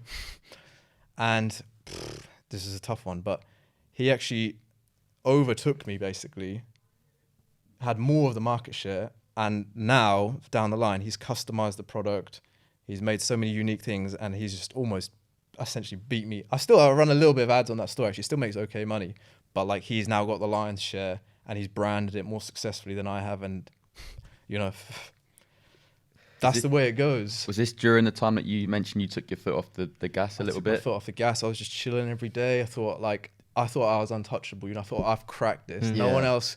And that's when life checks you, right? And it was in a way, it's an expensive lesson to learn. I'd probably still be making hundreds of thousands a month from that store if I was doing if I'd branded it and done what he's doing with it now. But that's a lesson I have to learn, right? And next time, I'm one step ahead of that, and I'll be the guy doing that to the next like novice, if you like. It seems like you took a lot of like business lessons from that, but like, was there a part of you? Did it humble you in a certain way, or like from a mental standpoint? Obviously, you've mentioned the business takeaways that you got, but from like a mental standpoint, did it really make you sort of check yourself? I think it fully rocked me, to be honest with you. Yeah, I think like, and I'm only now just like back in the game. Recovering. Yeah, I think so. It's just probably the biggest L I've ever taken, and it came out of nowhere, like blindsided me. And you get so accustomed to printing like 10, 20K days that you think, this is never going to end. You know, I've cracked it. I deserve this. I've done it. It's finally here. And then take your foot off the gas and life checks you. And now I've learned that lesson. I'll repeat it to people, but they'll probably do the same thing, you know. But for me now, I've learned I was so ahead of anyone else doing that. And if I had then taken that advantage and continued and branded it and done what he's doing, I'd still be there. And this store would probably, it's at like 14, 15 million revenue, but I'd probably be at like 30, you know, it'd be actually huge. And I could probably exit it for like 10, 20 mil right now. And then, you know, parallel universe, maybe that happened. Parallel universe, maybe I stock dropped. Who knows? It's just, that's the way life goes, right? But you have to iterate on the information. You get given information, then you iterate. So next time, it's a lesson learned. Lesson learned. Expensive lesson, buff. Yeah, very expensive. Yeah, but I'm a very strong believer of everything happens for a reason, and Exactly. I think that obviously happened for a certain reason. To then certain reason, yeah. Who knows what that certain reason sure. is? But so you've now got this second store. Has this been your main focus, or what? Have you got anything bubbling at the moment? So I've got a new store which I started 2-3 months ago, which we've spoken about, but I haven't mentioned on here. It's been real hard, actually. Oh, really? I think it's because of the niche. It's like, it's jewelry. I'll just be honest about the niche. I'm not going to sell the product, but it's jewelry. And that goes against the products that I've sold before, which are very clear problem-solving products and cheap, whereas jewelry is like a luxury item and it's expensive. So it's something that I've never done before. But actually, we've done 150K almost, what's the date today? 20th of December. So probably finished the month on like 200K, about 25% net. So it's still good. It's nowhere near, you know, I was making that almost in like a day or two, but it's allowed me to get my feet back in the game. And these small wins are the things that snowball into bigger wins, and it's remotivated me. And now I've got like that real hunger back. But longer term, I'm creating a clothing brand, actually. Oh, really? Oh, nice. Yeah. I've got a lot of friends who have very large clothing brands, multiple millions a month. And I've been lucky enough to be given some knowledge or like learn a few things about how to build a clothing brand. You know, everybody tries to build a clothing brand at some point. Just whack a logo on a t-shirt and like it flops after 6 months. Yeah. And I think I've got a good idea of how to make it a bit more of a success, but it's a very different game. Like the jewelry is different. This is even further away from like what I'm proficient in, but there's some similarities, but also it's very different because it's luxury. It's not luxury, but it's not problem-solving product. It's very emotional. People only buy stuff if there's like a connection to it, right? Like you're wearing Represent. Credit to George Heaton. What a guy. What a guy. But What a there's guy. such an emotional connection, right? Yeah. To represent, like you're represent, right? Literally. You're telling people like I'm representing. Yeah. So that's the key, by the way, to clothing brand is like hyper emotional connection. It's not just that I love the look of the clothes, it's I love what George represents and what how he they lives do. his life. Yeah. It's crazy. Mate. Yeah. I love them. Yeah, you're right.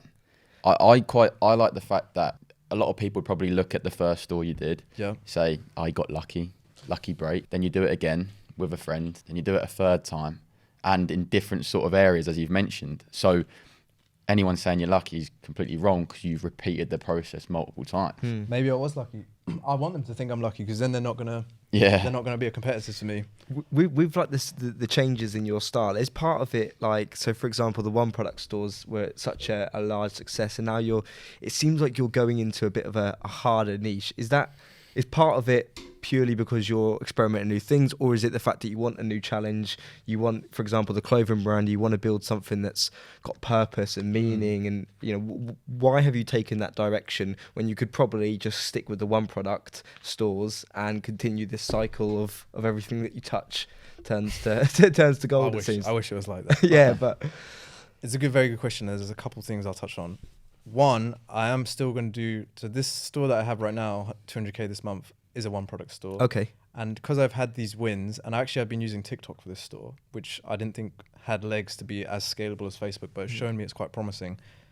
I'm now going to build out a system where I can build a few one product stores, and ideally I'll get to 5 and scale them ideally to how my first store was, and brand them and take the lessons that rocked me and make a powerhouse of 5 different brands.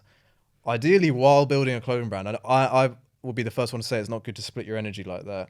But if the clothing brand starts taking off, I'll just sack all of these off or sell it or completely outsource it to someone and focus on the clothing brand. If these brands start getting huge, maybe I'll dive up. I'm going to see how it goes. But clothing, I like the idea that it's meaningful to people and that you could go out in this, out and about and see people wearing your stuff, like George Heaton walking around, seeing people wear Represent everywhere. You seen what he's giving out now? He's got some cards on him. The members club cards. When he sees someone wearing Represent, he's giving him a card. I don't know what the card, That's whether it's cool. like a discount or an amount of money to spend on this site or something. But it's just that whole, like almost like a family. Community. Yeah, it's crazy. What's your clothing brand then? I don't know how much you want to go into it. Is it streetwear? Is it what sort of similar to Represent, to be honest? Okay. Yeah, like streetwear / stuff you might wear to the gym. Stuff you can wear to the gym, but also wear like out. Yeah, not like out, but just day to day. Yeah, casual. And I also clothes for like entrepreneurs / lifters, kind of Represent vibes in a way. Mate, I'm loving everything you're saying right now. Well, if you need an influencer. Yeah, true. But you can't build a brand something that's you have no interest in. Yeah. I like the gym. I like entrepreneurship. If I can make something that I would like to wear and that appeals to the people in that niche, it's a win-win, right? Like I'll be motivated to do it and I believe in what I'm doing. And the good thing about clothing brand is you build it to a certain point and the exit potential is massive compared to these one product stores where the return rate of people, I'll be honest, is quite low. Yeah. Like if you buy a product, you might come back later and buy it for a friend or something, but with clothing brand and Represent, George dropped something and there's an army of people waiting to buy it. Like should have seen me on Black Friday. Yeah. Just refresh. I'm in. Yeah. Spent way too much, but it's again that community. I love the brand. Exactly. So it's more meaningful. It actually has a higher exit potential. It's more difficult, which is probably good. It's a challenge. It's a challenge. Sort of, how far through the process are you? When are you expecting to launch? I've just got the designs back after iterating them a few times. I'm kind of happy with them. But what I realized about clothing is it takes so long. You get designs, then you have to get samples. You have to come up with the blend, the clothing blend. Yeah. You get samples, they might be shit. You need new samples. Have to get the care labels done, like the hanging tags, the packaging. It takes ages, right? It takes so long. So if I have the designs now, it'll probably be at least 3 months before launching. And I'm going to keep it fairly private, probably like 6 months. And then start maybe telling people or like wearing it in my own YouTube videos, trying to who knows, I don't know. You mentioned like YouTube, and obviously you've got the new project with the clothing. It sounds, please correct me if I'm wrong, but you're going to start promoting your own personal brand a little bit more. Is that correct? I think so. I've never been one to do a personal brand. I almost believe like that was why I did ecom. I don't want anyone to know who I am. I can do tens of millions of revenue and no one knows who I am. Quite like that. Yeah, I like that idea. But now I'm starting to realize like we live in an attention economy, right? And people are looking for people to take inspiration from and to be part of communities like we're talking about. We're looking for some meaning.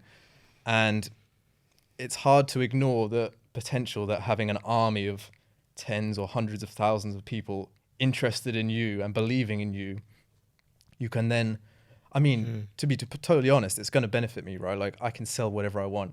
I'm not going to sell a course, but maybe I have a paid community. Maybe I have a clothing brand. Maybe I have like SaaS, like software that's beneficial to guys in e-com. Because, there's a lot of things you need, tracking, fulfillment. Maybe I have a product that I can sell them. I just think it's hard to ignore having a big personal brand these days. I think so many big entrepreneurs are going down that route because they seem to trust a face more than a logo nowadays. For sure. Like for Represent, it's just, I know we keep going back to it, but he's just a prime example of, he's documented his journey of building the brand, and you believe in him, so you believe in the vision of the brand, which is why people continue to come back, because you trust him that his next drop is going to be as good as the last. And similar to yourself, if you keep providing these free value, then they're going to be invested in you and whatever you have to sell. For sure, you provide free value and actually help people, and in return, you know, they'll buy valuable products. You're obviously giving them more value, clothing, software that should hopefully improve their business or their life. But yeah, it's like Alex Hormozy, isn't it?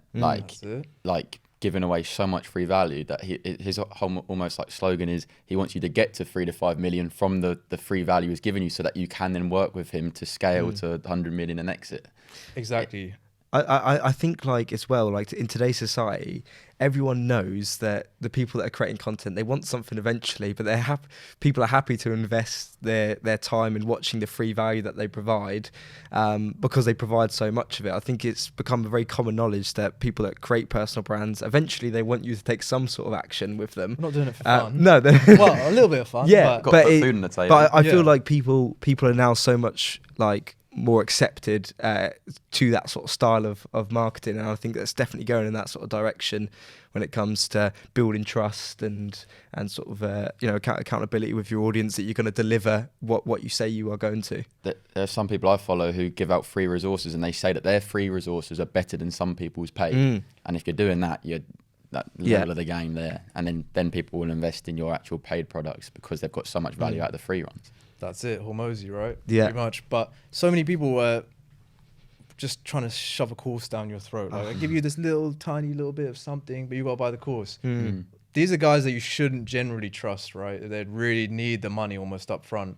If somebody's like the two YouTube videos that I watched from the same channel that essentially gave me everything I needed to build a 8-figure business completely free. But then when he did drop a course, it was only $99. And actually, I learned more from the YouTube videos. But I bought it just because, because of the value you got. Because of the value I got. And he did I was doing consultation calls. It was $1,000 for half an hour, literally 2 weeks ago. And I had nothing to ask him, but I just bought a call just to I owe him in a way, you know, that. To let him know. Just to let him know, everything that I made was because of him, essentially. So whatever he put out, I will buy. You know what I mean? Because it changed my life really with the free value that he gave out. So I think that's what motivates me to put like a case study on YouTube for free that I could essentially charge maybe $10,000+ for, you know, because it's breaking down an 8-figure business, but I'll put it out for free. I was going to ask that in terms of, like, it sounds like you're moving into a direction where that's becoming a bit more of a passion. Like, obviously, you know, you're going on a couple of podcasts like this one, and sort of helping people. Is that starting to be a bit more of an ambition of yours? I always liked helping people, or letting people know that, you know, when you show people numbers like this and then you see their eyes light up or the whole world almost shifts. I've always liked that, actually. So I think putting free value out and getting, you know, it's the same as Hormozy. I want people to have success with the free value I provide. So then you come and you join my community, or you need the fulfillment software, or use whatever that I provide that adds value to your life. If I give you the free value, you're gonna go with me over somebody else, right? But yeah, essentially it's all for personal gain, really, at the end of the day. But also, while helping people, like George Heaton, it's all for personal gain, right? But it's still helping people along the way. Massively. That's like an ultimate combination, mission, right? You know, you're winning if you can do that. You are really winning at life. Like, you're making money and getting so fulfilled by helping. Like, it's literally and touching thousands of people's lives and helping lives. Yeah. So you've mentioned a couple of times you're not going to do a course as such. I think the whole paid course, if I do something that's paid, it would have to be such high value and like timeless. I hate the idea that people drop like $1,000 to $5,000 courses. They're outdated within 2 years. You don't get any like after. I don't want to taint myself. I don't need the money. I don't want to taint myself by doing that, really. Yeah. I think the idea of a paid community where you join and there's recurring value and you get to network with other people who are similar is a lot more sensible. It provides a lot more value and is a lot more relevant in today. Selling courses was so 5 years ago, bro. Do you know what I mean? Or not really, but like... Yeah. It was, in a way. now people want more value and want to feel part of, belong into a community. This is Eman Gadji, Yeah, I know him, man. Gents Croquet Club. Yeah. How like you pay to get inside the club, for NFT sort of thing, but then the people that you can meet from within and what you learn from that community, For constantly sure. recurring. You look at Tate, Hustlers University. Yeah. I mean, he's ahead of the curve, right? Tate was on Money Twitter before he blew up. He was an inspiration to me and like a lot of people before all of this happened. But he shows with Hustlers University that you believe in Tate so much and what he says that you will just buy, you'll buy whatever he puts out. But yeah, they think the paid communities is the way to go. The only like sticking point is making it so valuable that it's worth doing rather than like kind of scammy. Yeah. I don't want to ever put something out where it's like not really, really valuable. Something you're proud of. Something you're proud of and something that actually benefits people, Yeah. rather than you're just trying to get a bit of, you're just trying to Taints your name, it taints your brand. Yeah, You well, don't want it's your name on the line, isn't it? And you can't change. You can change your business name, you can change your logo, but you can't change your own name. can't change your face or your name. No, Yeah, exactly. Once that's out, it's Nice. Yeah, I think I appreciate we're sort of running out a bit of time, but for people that want to continue to learn from you, Sure. where can they find? I know obviously the paid community and that side of things isn't all up and running as of yet, but in terms of finding yourself and sort of following your journey, is it Twitter that's best for people to follow you on? Or Twitter's good. I've been kind of inactive, but I plan to be. Since this like what we spoke about, I was inactive everywhere almost. Like took my foot off. Didn't want to tweet, didn't want to do anything, but I'm back in the game now. So Twitter's very good, and for anybody trying to make money or really go deep in like a certain community, I would highly recommend. The thing that changed my life, in my opinion, I deleted Instagram while I was starting the first store, and I was just on Money Twitter every single day, reading people who were doing the same thing, who were steps ahead of me, and I promise you that brainwashed me to a point where like I had to, I had to be in the same room as these guys basically. And I started engaging with these people I looked up to on Twitter, and now they're all like my friends, like in my WhatsApp, we call each other. It's in my opinion, Twitter is the best place. Also, it makes you a bit more intellectual because you actually have to read rather than Instagram, just pictures, right? It's like Instagram is like detrimental in my opinion because reduces your attention span. You're not reading. Twitter, you actually have to read. You actually have to use your brain and read. But yeah, Twitter is Nick M1K. okay, Instagram is Nick GM, and then YouTube yet to be decided. But Coming I'm sure soon. you can find me. Yeah, you'll be able to find me. But Coming nothing soon. to sell anyone. No paid courses, nothing like that. Just some free value. My Twitter is like a whole case study in itself. I still get people favoriting tweets of mine from like 2 years ago, and I know they've just read like every single thing through it. yeah, brilliant. So I just first want to say like it's been an absolute pleasure. I've enjoyed this conversation, and yeah, I think definitely down the line, maybe like a second episode or something. Yeah, bring sure. it back in. See where maybe you're at. after the clothing brand. And Yeah, all sorts. definitely. yeah, I'll get you boys. We'll all be Yeah, wearing it. yeah, that's- Sponsor the that'd be good. podcast or something. Yeah, Would be but- incredible. Pleasure being here. It's good to speak to you boys. You too, man. Yeah. Thank you so much for coming. Yeah, pleasure. appreciate it, and we'll catch you guys on the next episode. We will.